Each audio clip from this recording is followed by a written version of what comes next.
So on this week's episode of Be More Super, the podcast, as always, we've got another great actor. This actor has been in Turner and Hooch, Travellers, Impastor, one of my favourite shows, Two Sentence Horror Stories, and coming very soon to TUBI is Corrective Measures. It's, of course, Matthew Kevin Anderson. Matthew, welcome to the show, sir. Thank you very much for having me. I'm excited. It is a pleasure. And you was just saying the weather is glorious there in Vancouver. I'm so jealous. Literally, the heating's been on full blast here. I'm spending my money as the energy costs go skyrocketing in the UK. But as long as you're, keeping healthy and the sun is shining, that is all good. Everyone's healthy. The sun is shining. Spring is springing, and it's right around the corner. The days are getting longer. So, yeah, I'm very happy and excited. I mean, here in the UK, we wish for it to be warm, but as British people, we complain about everything. So, literally, when it gets warm, we will complain that it's too warm. It's too hot. It's too hot. Yeah, it's too hot. You've got to open the windows, and air conditioning doesn't exist in the UK. It's like it's never reached us. So there's no reason to have it though. It's probably like you can use it a couple times a year. Yeah, that's true. Yeah, but saying that, last year we had really hot summer. And it was hilarious seeing everyone trying to buy fans, and they all sold out everywhere. But talking about, so what I normally do with my guests, the first thing I do is do a little check-in, because the last 2 years has been very, very challenging for all of us, especially actors within the industry. So how have you kept positive and moving forward step by step over the last 2 years? Oh, that's a really good question, actually. I mean, without sounding like a, privileged, asshole, if I can say that, I don't know. But I've actually had a really good couple of years, luckily all my family and everyone has remained healthy. So that's been, sort of number one and the biggest positive. And that's just been great. And luckily, after 3 months of lockdown, the world, for some reason, decided that the film industry was essential. And we were able to get back to work. And things actually picked up quite quickly. I mean, there was obviously a lot of complications for productions to, figure out all the new ways of doing business, essentially, right? And how they were going to move forward with, hundreds of people on a set and dealing with COVID when people couldn't even get together with 10 people at their house or whatever the rules were. I would say we've been very, very lucky in that sense. I personally took a lot of that time because everything kind of like slowed down, and I took a lot of that time to just focus on myself, and I stayed healthy. For the first couple of weeks, it was like eating bags of chips for dinner, and everything was just like the wheels completely came off the ride. But I quickly realized that that's not a good way to be operating. So I just started taking care of myself, and I pivoted a little bit. I started writing and sold a couple scripts, and I just used the time wisely, I guess I would say. And it's been a positive time. There's been a lot of growth, and I was lucky. Last year was really, really busy. I worked on a lot of great projects that I'm excited about that are coming out this year. So. I mean, it hasn't been the worst. I mean, looking at the the pandemic and the positive side of things, it's given writers an opportunity to actually think and create, and off the back of it, there's great shows and great films coming out. So which is fantastic. So I've got to ask, why acting? And then you have the downside of Tiger Kings and stuff like that. That just happened. It was so weird what caught fire during that time too. Like what became popular, especially in that little pocket when everyone was just staring at the TV, like what's going on, and they needed some kind of like weird, distraction. And then something like that just appears and everyone catches on and they're like, this is what it's going to be. I'm going to watch this now. I'm going to watch all of it in like 2 days. I mean, there was a definite point where, people panicked about content because, new shows weren't being made, and Netflix and companies like that must have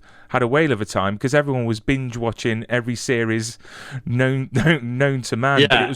But it was really nice because I've got quite a few friends that are in musicals and that work in the theatre, so it was quite refreshing to see when the theatres could get back and people can go back and get back to normality. I hated the word the new normal because I wanted the old normal. I wanted us to get back to how it was before. And in the UK, I'm glad to say that all restrictions have been lifted now. So, oh man, congratulations. All been lifted, which is fantastic. And then we get everything with the Ukraine, bless them. So, we've just got to, I'm going to put some links. I see you got the flag up there on this. Yeah, because I'm going to put links on the video as well for anyone that's wanting to support. If you live in the States, Canada, or the UK, is to actually get on there, click the links and support and help those in need in the Ukraine. Got some donation sites that you're going to put up? Yeah, I will do. I mean, the great thing is that when we talk about, people and doing good, my local fire station are sending 4 Arctic trucks from donations from the community around where I live over to the Ukraine. So they're actually driving and they're doing 4 trips, one, back to back, for a company called Taylor's Transport. And I just think it's so heartwarming to see the communities getting together and getting all those toiletries, blankets and everything that they need. So we just hope, I'm not one to get into politics because, I don't understand most of it. All I understand is kindness and, humility, being kind to each other. Yeah.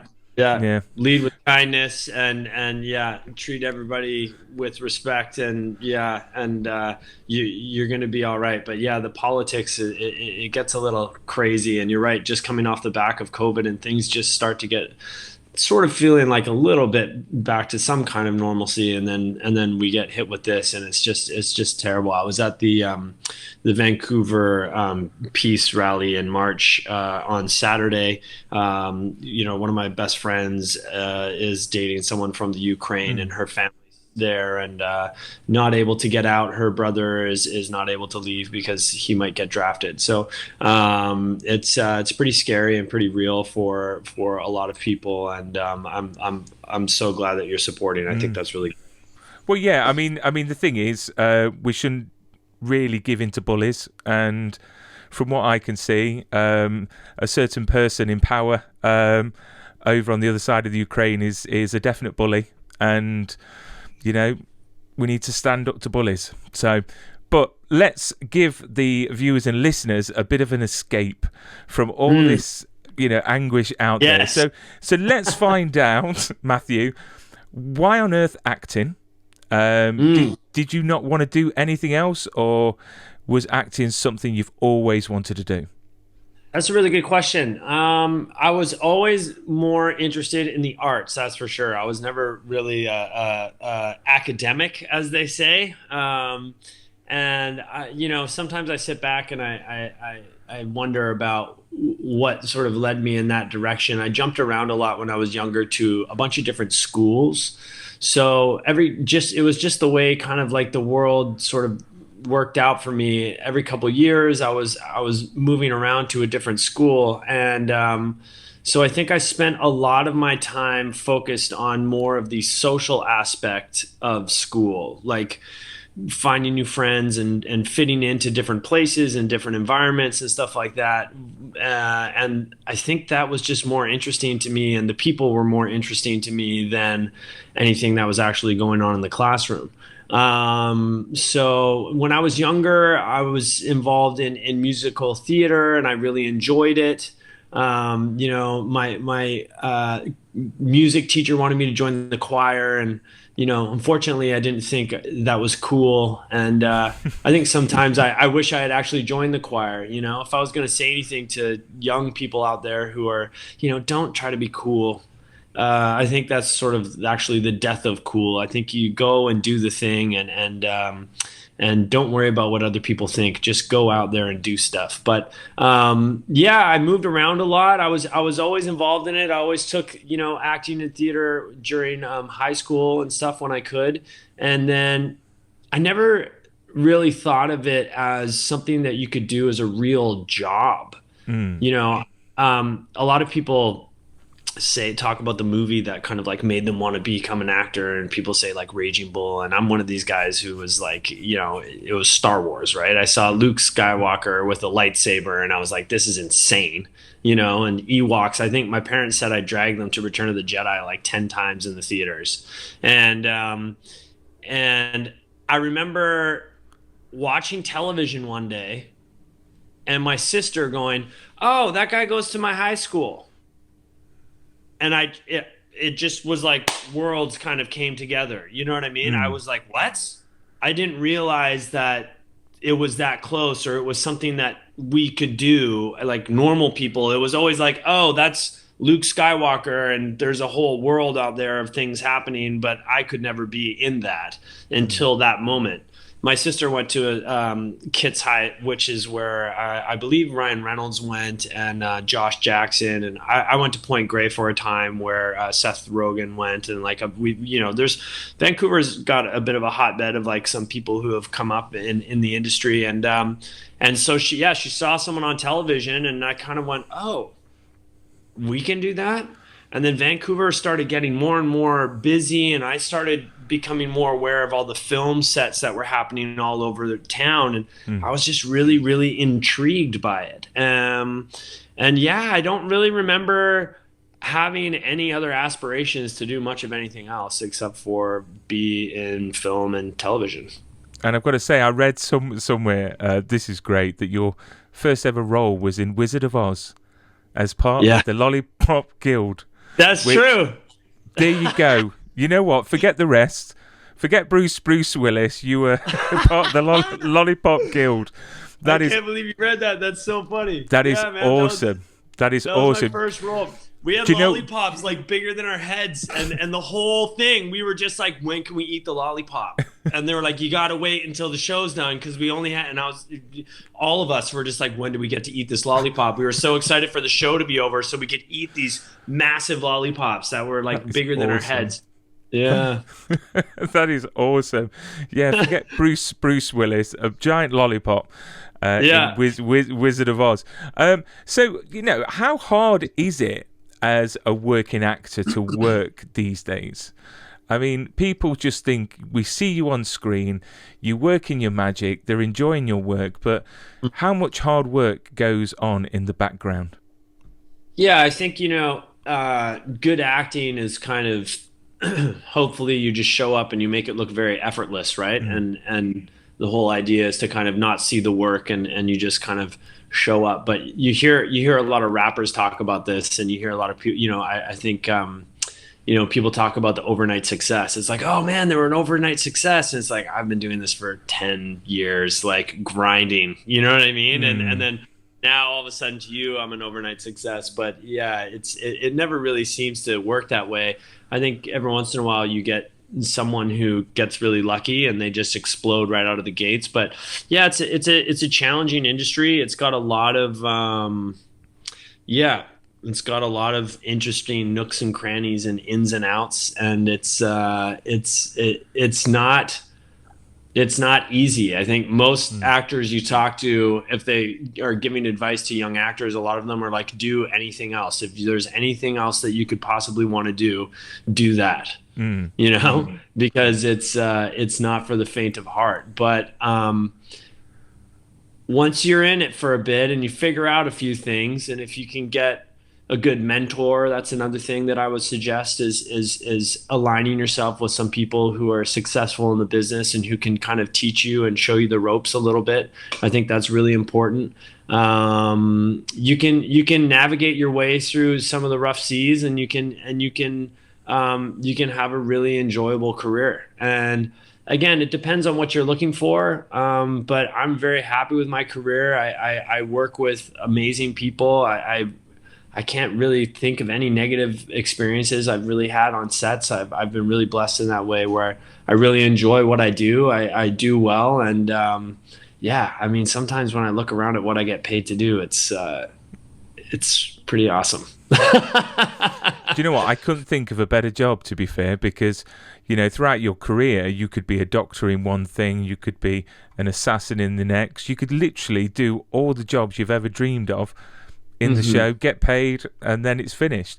Do you find, because, you know, I've had discussions, because believe it or not, like 80% of my guests are Canadian, and I probably say that it's because they're just all really super nice, and the rumours are true about Canadians. Right. That, you know, a lot of the actors have said that, you know, there is a bit of discrimination, you know, against Canadian actors and American actors in the way, which I find really odd, that the majority of stuff is filmed in Vancouver.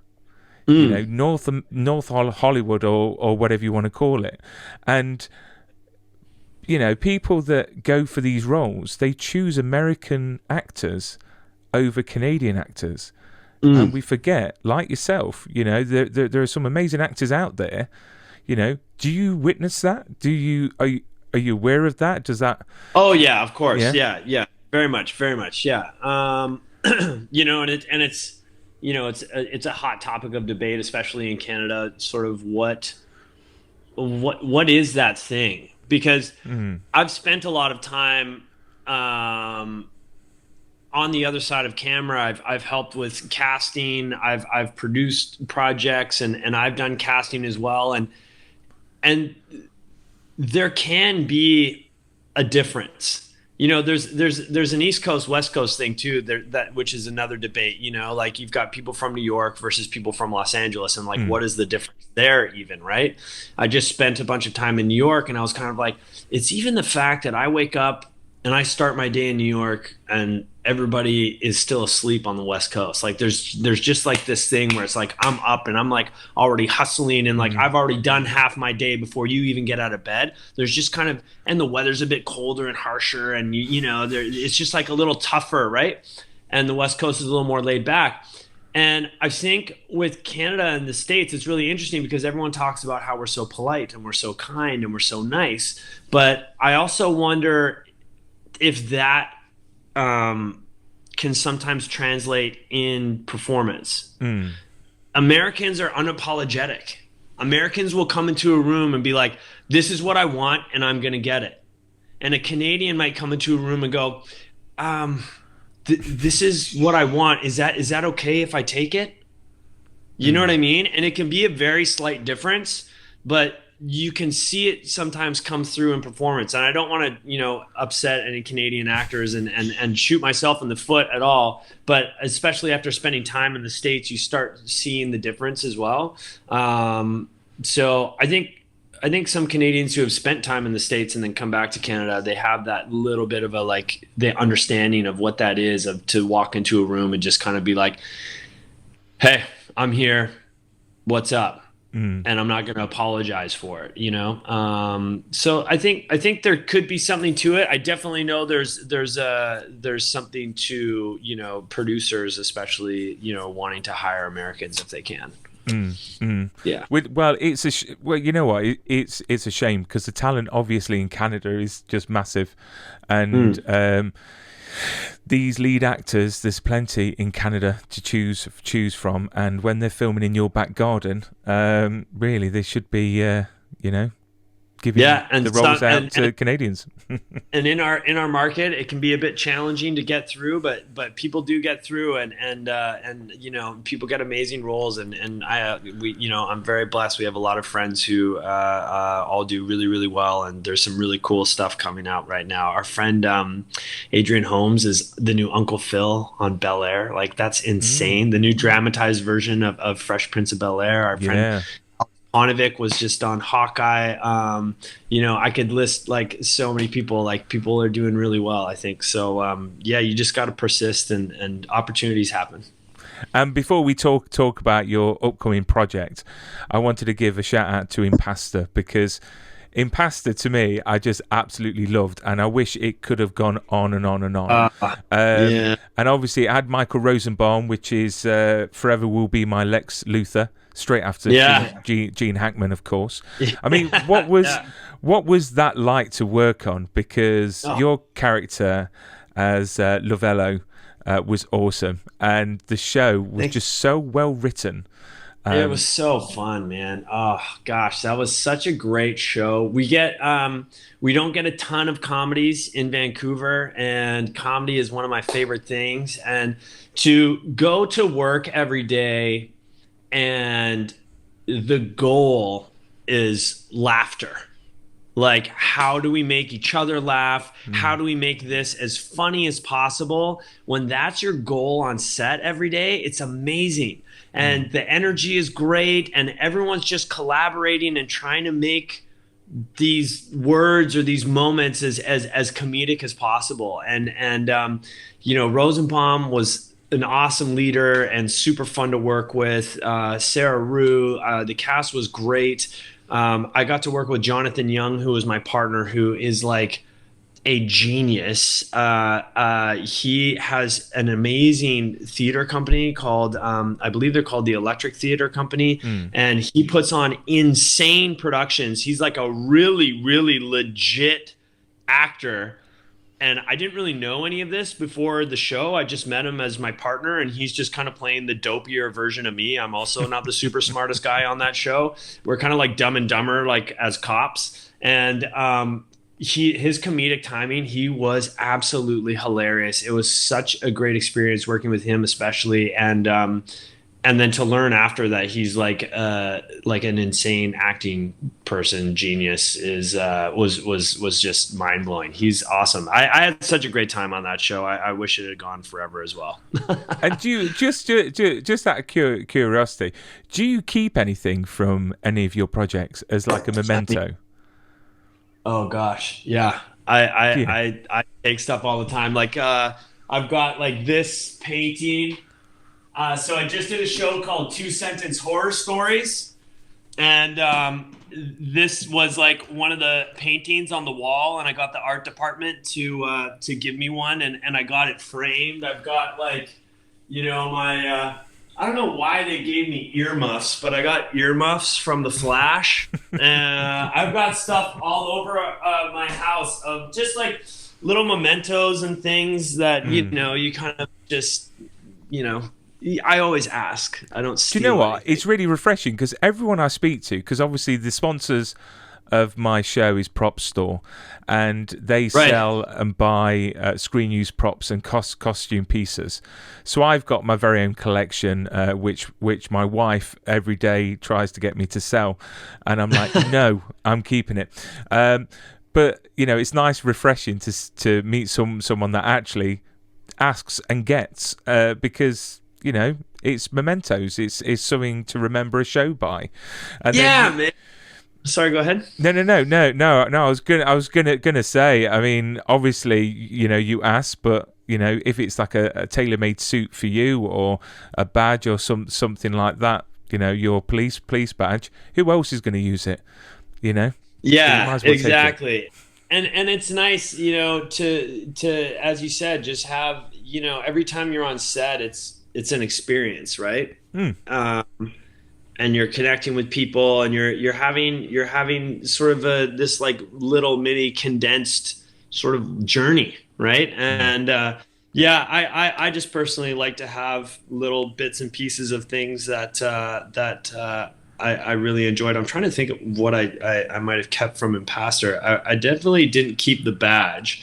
I think I have some scripts that I got signed, and that was years ago. I'm trying to think of what I have. I think I have like some scripts signed, but I just love that you watched that show, because I really loved that show as well. And it was on TV Land. It was like a random network, so I don't know if a lot of people saw it. And do you know what? I was really disappointed we didn't get any more, and I know Michael Rosenbaum was as well. But if you keep stuff from the shows that you're in, literally, that could be your nest egg. That could literally, to give you an example, literally the Back to the Future hoverboard sold for $500,000. Who had it? Well, we don't know. It's all hidden. Really? Yeah. I mean, this stuff goes for a lot of money. Even signed scripts, production use scripts. So I've got an original production use script from Superman the movie. You know, the Christopher Reeve one. The original. Yeah, the original. I've got the script, and that's worth like £700-800, so about $1,000. No way. You know, so you think simple scripts, and you know all these projects that you're doing, you could collect them all up, and it can pay for something very nice. So, well, that's cool. I never really think about it like that. Excuse me, but yeah, I guess if I make it to a ripe old age and I'm struggling, maybe I'll sell a poster or two, or give them away, to a fellow collector. Hence, there you go. So there you go. So obviously we talk about six degrees of separation, and you mention the wonderful Alex Ponovic, and I was looking at my previous guests, and you've got Alex Ponovic, and you've got Dan Payne. You've worked with. Do you all sort of have the same sort of circle of actors?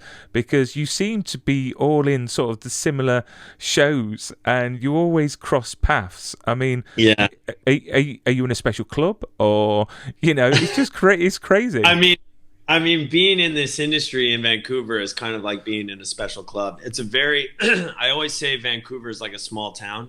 Mm-hmm. I've lived in Los Angeles. I've spent time in New York. I mean, London's a big city. Vancouver is a very small town, and I'm born and raised here, which is quite rare. Everyone says that's a rarity, but yeah, when you're in the industry, it's you kind of get to know everybody, and it's great because you show up on set, and not only do I know the cast, I know half the bloody crew, right? So it's just you're just kind of spending time with your mates, and you're having a good time and having a laugh. It's really great, and there's not a lot of ego. Everyone's very supportive and kind, and yeah, it's an awesome group to be a part of for sure. But yes, we're all pretty close. I could just imagine a bar in Vancouver that is just your bar, and everyone at the bar, you've got them all lined up. That would be great, after a day of shooting. It's pretty wild. I've gone on some trips where I was like, if this plane went down, there'd be a lot of shows that would be in a lot of trouble right now. Don't say that. But and before obviously we go on to your great project, Corrective Measures, I've got to give a shout out as well for The Flash, because your IMDb credits is awesome. I mean, you've been in some great shows, and Thanks. The Flash is probably one of the most successful CW shows out there. It's literally outlived the majority of the other, superhero, esque shows. Yeah. And I'll just put a little picture of you there. There you are, looking menacing as ever. Which you play Clive Yorkin in the show. Yeah, who was a real comic character, which again, I collected comics when I was a kid. So Flash was never one of my bigger comics. I was always a darker guy. I like Batman, The Punisher, Wolverine. I'm so excited about the new Batman. I've seen it. It's fantastic. I went last. You've already seen it? I went to the premiere last week and saw it. No. And literally, I was worried that Pattinson was going to be Batman. And we often forget that his back catalogue, he's an immense actor, he really is. And I've always liked Batman, and this Batman movie is completely different to any I've ever seen. For me, Michael Keaton is the Batman for me, but after seeing this movie, Batman is dark, he's raw, it's gritty. There's a no-kill policy in it as well, which is quite refreshing to see, but it is so dark and gritty, and the 3 hours goes by so quickly. It's 3 hours long? 3 hours, yeah. 2 hours, 56 minutes, I think it is. No. Yeah. And I watched it in IMAX, and it was... Yeah, I'm going to see it in IMAX too. Yeah, I had to travel all the way down to London, to Leicester Square, because I was invited by Warner Brothers, and... that's why I like Logan. I feel like they finally got Wolverine right in the last movie.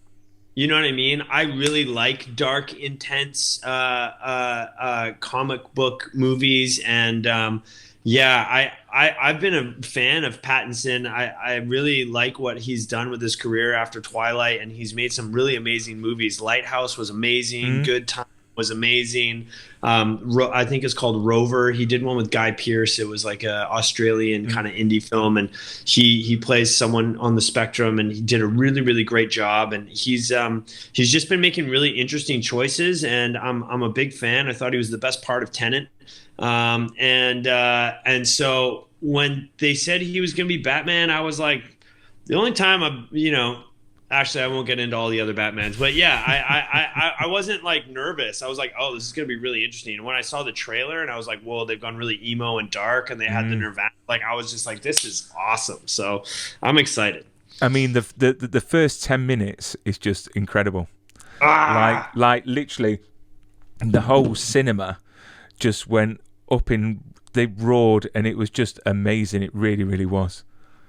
I can't wait. That's was. Really, so you know what? You've got to go and see it.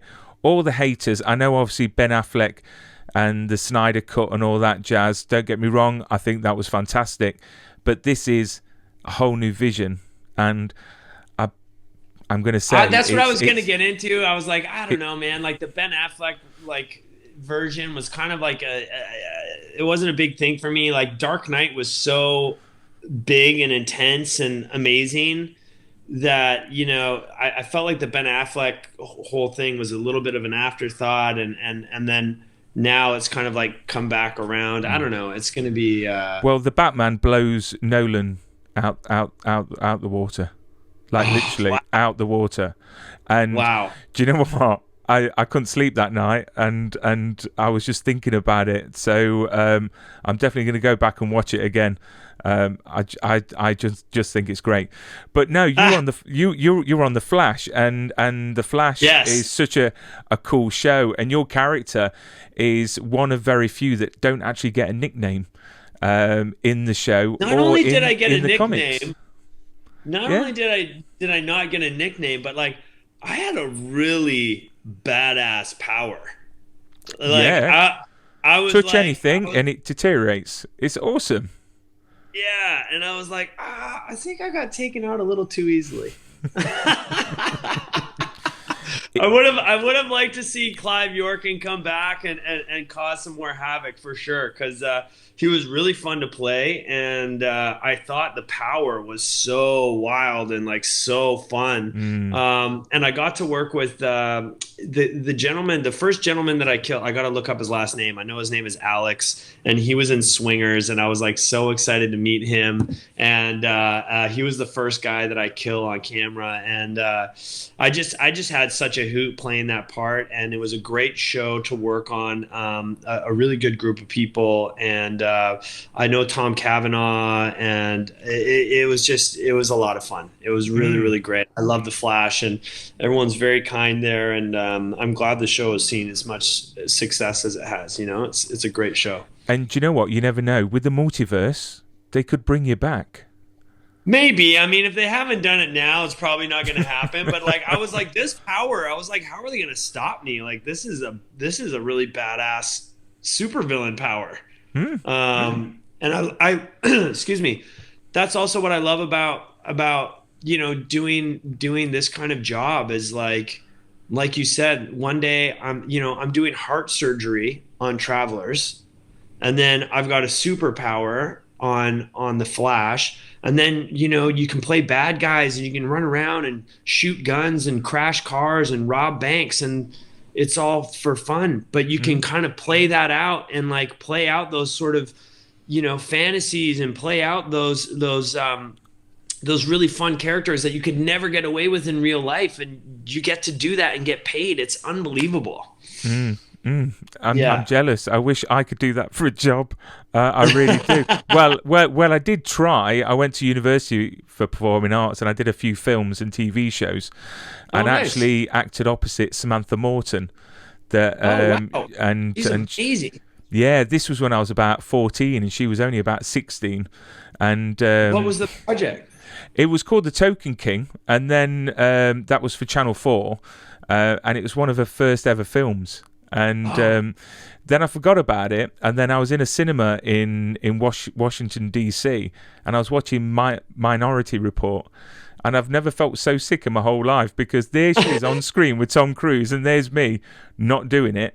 But no, you know what? It's such a challenging profession, and the one thing I didn't like was the auditions. It was a case of, I found that it wasn't about your ability, it was about the way that you looked. So they looked at you first and hoped that you could act. And I just didn't like that, because I know being an actor, you've got to have a thick skin. You have your ups and downs.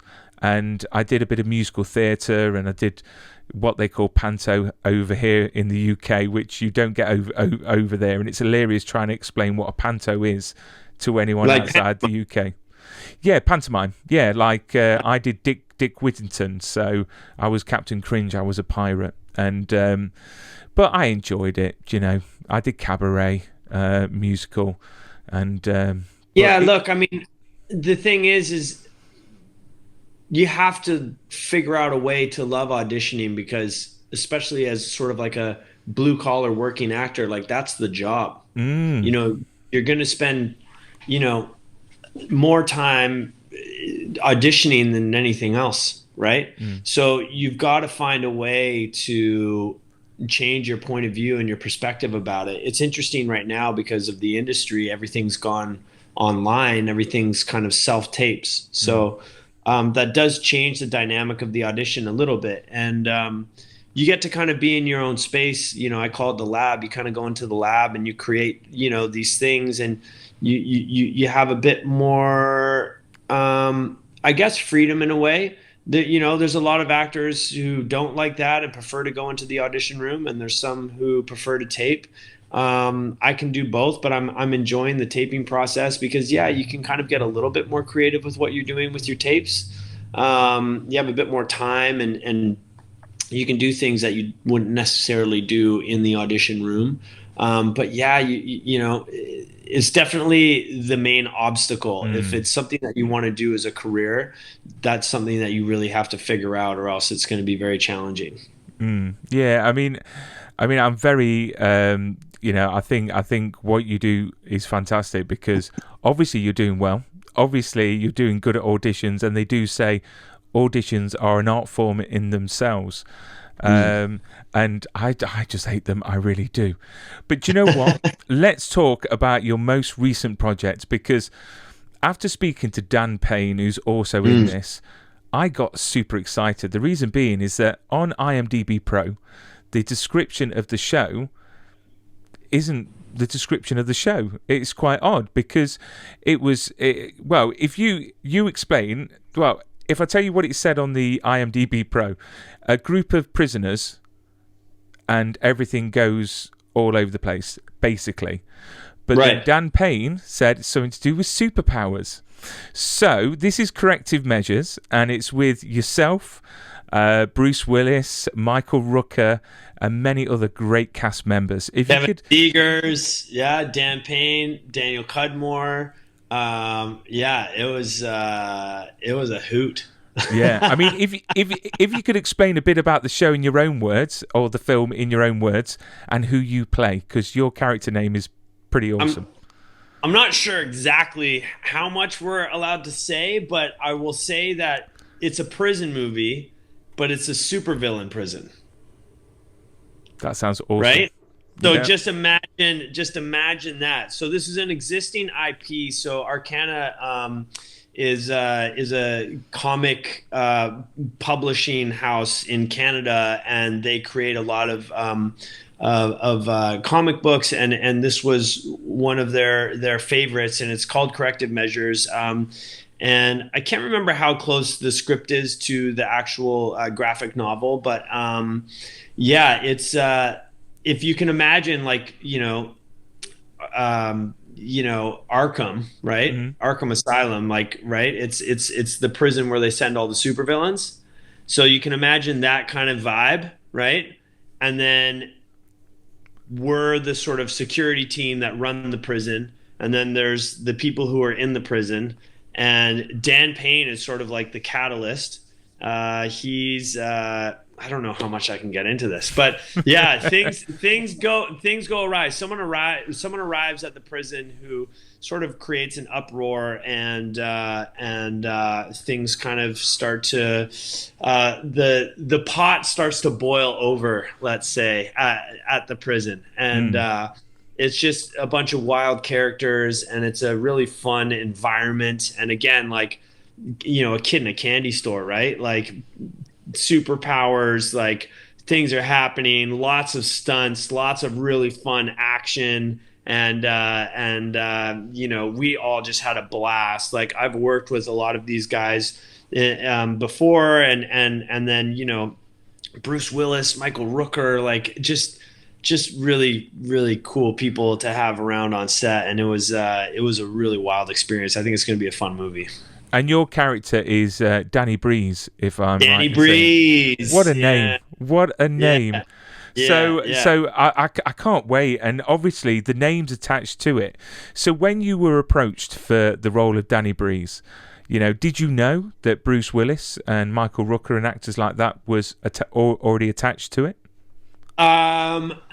So I didn't know everybody who was attached to it. I knew Bruce's name was on it. And again, it was just one of these things where you look at, you know, the breakdown. It's like, okay, supervillain prison. Like, this is just going to be a wild ride, and it's going to be a lot of fun. And then once I got on board, you start learning more, and it just kept getting better and better, you know?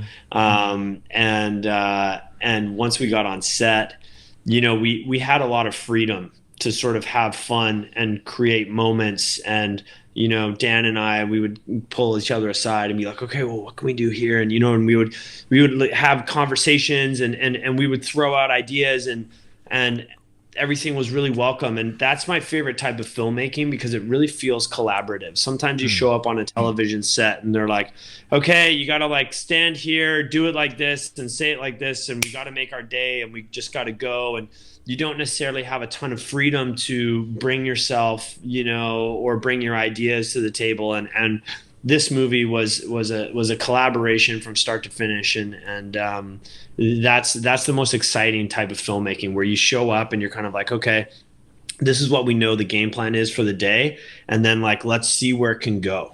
And they give you the freedom to, like, just let it rip, and amazing, exciting things happen that were not planned, and you just don't know what's going to happen next, and that's just fun. And I think the joy that we all had making that movie, and the excitement like that always shows up on screen. It always ends up there, because you can tell everyone's just, like, giving it 150% and having a ball doing it, you know? And the press release for the actual project is just... It's just fantastic. I mean, everything about it, the story, the people behind it, the people that are creating the creatures as well, that's worked on Predator and projects like that. I mean, it's quite a big thing, which is fantastic. Oh, man. The special effects makeup was insane. Like, showing up every day and being like, okay, what?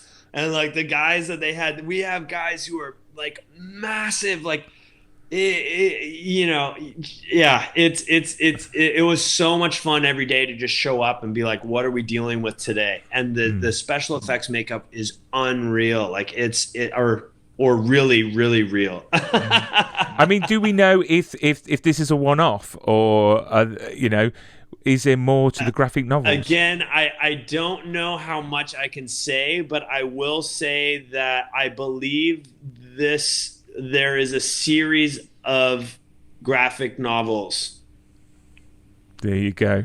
So, hopefully, there's more than one comic. So let's hope there's more than one movie. Well, hopefully there will, because I don't know if you ever watched Jupiter's Ascending. I think it was called. No, I never saw that one. No, and it was on Netflix. And literally, they did season 1, and then they cancelled it.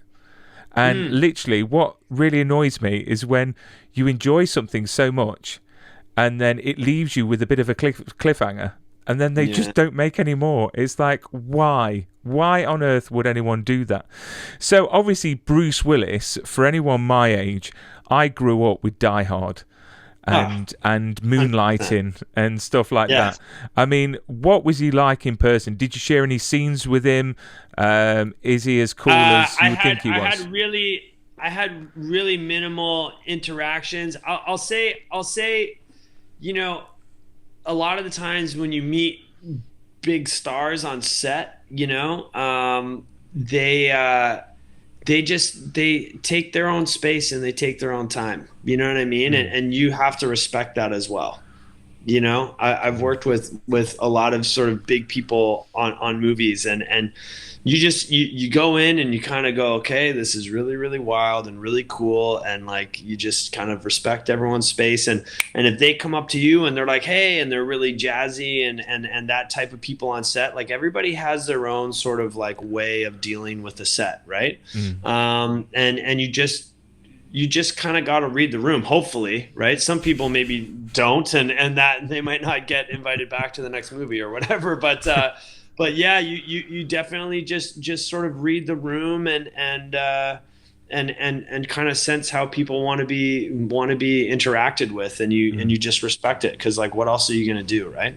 I mean, who's been your favorite that you've worked with? Favorite actor? Oh man, I don't know. I got to work with, I mean, I'd almost say directors more than actors. I got to work with Tim Burton. Wow. Again, like I had a tiny role. They were shooting Big Eyes in Vancouver, but Tim Burton's like just mental, you know. And talk about, you know, the original Batman. Like that was the Batman that I grew up with, right? Like Keaton, right? So I've always been a big fan of Tim Burton, and we were shooting in an art gallery, and I just walk into an empty art gallery, and it's just me and this other actress, and we walk in, and Tim Burton's just pacing in the corner, and he looks up and he's like, oh, Matthew, come over here, come, great. I love what you're doing, and and I'm just kind of like, whoa, this is so crazy. You know what I mean? Like it was such a wild experience, and he's a person who has a lot of energy and really wants to engage. So that was really fun. I also got to work with Robert Zemeckis, like, you know, Forrest Gump, you know, like Back to the Future, you know, like legend. Right. And that was also with Steve Carell. So that was like a double whammy. And that was also just an amazing experience. But to collaborate with those types of people is it's magic, man. And how do you measure success? Is it from the work that you do? Is it, you know, awards? Is it? No, personally, I mean, for me, success is you know, quality of life. Yeah, good answer. Say. You know, are you happy? Are you healthy? Are you you know, are you in a space where you're creating and you're able to give back, and you're able to, so, you know, help others, you know, in your circles, you know, and that's success to me, and I'm, you know, lucky to be very successful. And I've just got to quickly mention that the fact that Corrective Measures is coming out on TUBI, which is a free streaming service in the States. It's Fox's. I believe it's Fox. It's the Fox streaming service, and this is going to be their first TUBI original film. Like, this is going to be their first original. So I'm so excited on a lot of levels, because, you know, you do a movie like this, and it was independently produced, and we didn't know what was going to happen with it, and then, you know, this is just really exciting. So I can't wait to see it. And that's is it May time it comes out? I believe it's the end of April. I think I heard April 29th. Don't quote me on that, but I think like end of April is going to be the launch date. Yeah. And are you doing anything special for the launch of the I'm not sure yet. We haven't gotten there. Like, everyone's been really busy and running around. I think Daniel Cudmore is shooting something in Calgary, and like, everyone's all over the place. But hopefully we'll get together and at least do a cast screening somewhere. And I don't know if they'll do anything down in LA for it, but if they will, I will be there. I just can't wait. It's just that I get special access to certain channels here in the UK to watch, but it's like we get forgotten about. So for all my listeners and viewers out in the States, you're very lucky. Hopefully I'll get to see it eventually. I will somehow. I am We'll sure. have to find a way to get you a link or something like that. Yeah, screener or something. Yeah. So before we end this lovely interview, you know, I noticed that your trivia on your IMDb, there's not much on there. So we need to get some more trivia on there because I can't see any. So let's ask some random questions. Okay, great, I love it. So if you could travel back in time 50 years, what one item would you take with you? If I had to go 50 years back in time, I mean, my phone wouldn't work, yeah? I mean, nothing would work. So what would I take with me? Oh my gosh, that's a really good question. You can only take one thing with you. My first thing that comes up is a toothbrush, but I mean, they're going to have toothbrushes back then. I don't know, like winning lottery. I'm 50 years. I would be like the technology to build electric cars from Elon Musk. I would steal Elon Musk's technology and I would take it back with me 15 years. That's what I would do. I would steal Elon Musk's technology for electric cars. I'll take an Apple phone back with me and say it would just be a brick. Yeah, it's true. Hey, don't get on that conversation. Oh, is it Apple or Samsung, Android or iOS? So, most embarrassing moments that you've had, work wise. Working on set. Yeah. Oh man. Most embarrassing moments. I mean, I always know my lines. Oh, this is a good question too. Oh, I wasn't prepared for this, and I'm usually quite good at these. Embarrassing moment. You know, shit. I don't have like I pride myself at being a guy that doesn't fuck up very often. That is fine. That is fine. We'll move on to party trick. Have you got one? If something comes up, I'll I'm just trying to think of like the last shows that I've been on. You know, probably having something in my teeth. But anyways, let's keep going. So party trick. Have you got one? Oh yeah, I like magic. Do you? Yeah, man. Have you ever been to Los Angeles? You know what? I've done all the East Coast. I've done Dallas, but I've never gone to the West Coast. Do you like magic? Yes. There's a place in Los Angeles called the Magic Castle, and it's brilliant. I think I've heard of that. Have you heard of it? It's my favorite thing to do when I go there. It's an old mansion in Hollywood that they have converted into a school for magic, and then at night, you know, you go and you have dinner and you have drinks and there's shows everywhere, but you know, there's guys who sit in like the bars and the parlors, and you just sit down at a table and it's like a dark corner and there's this guy just shuffling cards, and he'll do the most insane card tricks like right close up in front of you. It's brilliant. So I have a couple magic tricks that I like to do that are I think kind of clever, and I enjoy that. So yeah, I have a couple magic tricks. Do you know what? My little girls, I do the thumb trick, which, you know, the old, I think it's like a dad trick. Yes, that's the one. You either make them laugh or cry because they're freaked out. Yeah. But my 4-year-old wants me to do it so she can see the end of my thumb, like the stumpy end, which I think's great. That's classic. I love that. Yeah, it's a great trick.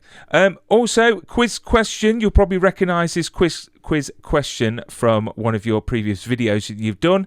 How many time zones are there in Canada? Oh, man. Because I've been to Newfoundland, and that's like a whole other time zone. So I was going to say 3, but I think it's like 4.5 or something, isn't it? It's 6. 6? 6 time zones. You asked the question. Did I ask that? Yeah. So it was from one of your old videos from like 11 years ago. I think you was presenting for something like MTV or something. And how many time zones? Yeah, you were. 6, Holy yeah. cow. Yeah. I didn't even know I that. just wanted to see if I could catch you out if you remembered No, it, that but was it's good. like You 11 did years catch me ago. out. I No, used to that's host. I started as a host for MTV Canada. That was like one of my first. That was like one of my first jobs when I came out of film school. I was a host for MTV Canada, and then when I moved down to the States and whatnot too, I used to host a lot of different things down there as well. And it was a really fun job. But yeah, I mean, I've done all kinds of crazy things, and it all becomes a blur, right? it does, yeah. But that's a good one. 6 time zones. Good 6 to know. time zones. Lastly, how can fans follow you on social media? I've gotten rid of all my social media except for Instagram. So my Instagram is Matt Kev Anderson. Excellent. I will put the link. Matt Kev Anderson. Yeah, throw that on there. That would be great. Come have a follow, and there should be some mildly entertaining stuff on there. And yeah, that's all I have is Instagram. That is awesome. Well, the thing is, it can be a bind, can't it? Social media, trying to keep up with stuff, and you've got to watch what you say, and you attract the lovely fans, but then you can also attract the undesirables that are a bit unusual. It's not even that. It's more that I can't keep up. Like Facebook, I just got rid of, and Twitter I never really used, so I got rid of that as well. So yeah, I just stick to Instagram, and it's great. And I'll follow you, and that's awesome. We should take a photo or something, right? How do you do this? There we go. I'll do one. I'll do a thumbs up too. Where's my thumb? There it is. Nice. Awesome. Yeah, so obviously it's good that you're off social media except for Instagram, because it gives you time to do some great projects. Is there any projects in the pipeline, or is it a case of putting your feet up and enjoying the upcoming release of Corrective Measures? Yeah, I just finished a show called SkyMed. That's going to be coming out on Paramount Plus. I'm not sure if we have a release date yet. And another show called Ellen, not Ellen DeGeneres. That's a really, really fun action show as well. And it's kind of got like a throwback 80s action vibe, which was a lot of fun to shoot. So just wrap those up, and they'll be coming out, later this year. And right now I'm writing a couple film projects. That is awesome. Yeah. But Matthew, please keep safe. Keep producing some great stuff. I look forward to everything you do in the future. And Corrective Measures on TUBI, the end of April. April 29th. April 29th. We'll go with that. If they don't put it on the April 29th, I'll be sending a stern email to TUBI. They can come and complain to me on my Instagram. That is awesome. You keep safe and stay super, my friend. Thank you, Brian. You as well. Stay super. Thank you so much to Be More Super, the podcast. So awesome. That was a lot of fun, and I appreciate your time.